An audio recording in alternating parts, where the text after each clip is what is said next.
Kate Allgood here, founder of Quantum Performance, a high-performance coaching firm that specializes in the mental training of athletes. Today I wanted to start on the topic of cognitive sports training. The world of sports, there have been various things that have come in to help enhance the performance of athletes. It started off with the first frontier of physical training, and it's something that is continually being evolved and developing, and is starting to turn into a very data-based driven component, but it's always evolving to help an athlete to physically be at their very best. There was a time when athletes didn't physically train outside of their sport. They just went, they played, and that was really it. So that was the first component. Then came along nutrition, and that kind of got added into the mix, and athletes and people started to recognize that what athletes put into their body greatly impacts how they are going to perform, how they are going to recover, and how that's going, what is that going to mean for their performance. Now, sports psychology is kind of that third component that people are really starting to recognize as a necessity and an important aspect and component to helping an athlete to perform at their very best. This is a component that's still evolving and still, I guess, growing. It's been around for a while, but it's not until recently where a lot of teams, professional teams and athletes are really embracing it and knowing that they need to have this, and it needs to be a part of, along with their nutrition and their physical training, so that they can be at their very, very best.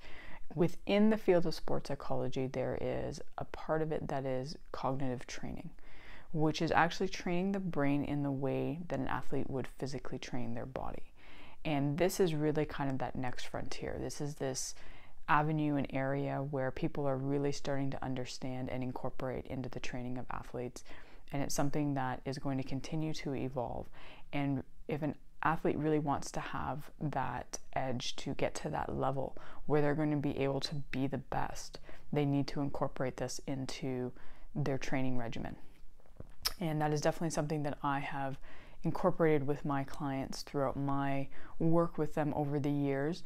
And it's even my work in that cognitive area has always continually grown, from creating systems and ways of doing things to getting to a place where now, because software has also, and technology has gotten to a place where we can create things that better measure and assess and predict someone's cognitive abilities, we can then start to use them to help to build those cognitive abilities an athlete is going to need to perform at their very best. And it's very important because you have to understand that you need to train your ability to focus, to pay attention, to be able to maintain your attention over an extended period of time, to be able to track multiple moving things, and to have good connection between your eyes and what you're seeing and your brain in order for you to be able to perform at your very best. And it's been shown that these athletes who are at the very top of their respective sports have a higher level of cognitive ability than the athletes who are a little bit below them. And so we're now starting to look at how do we train athletes to develop those skill sets.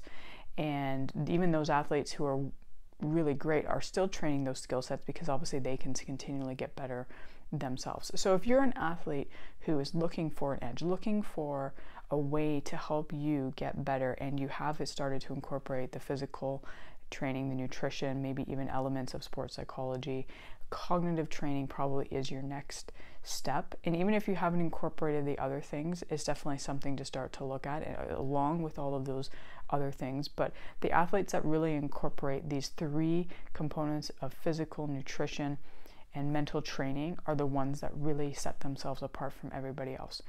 If you have any questions, feel free to reach out. In following videos, I'm going to go over a couple of these different training systems, or what you should look out for to help maybe figure out something that would work for you. But in the meantime, feel free to reach out to me. Look forward to seeing you in the next video.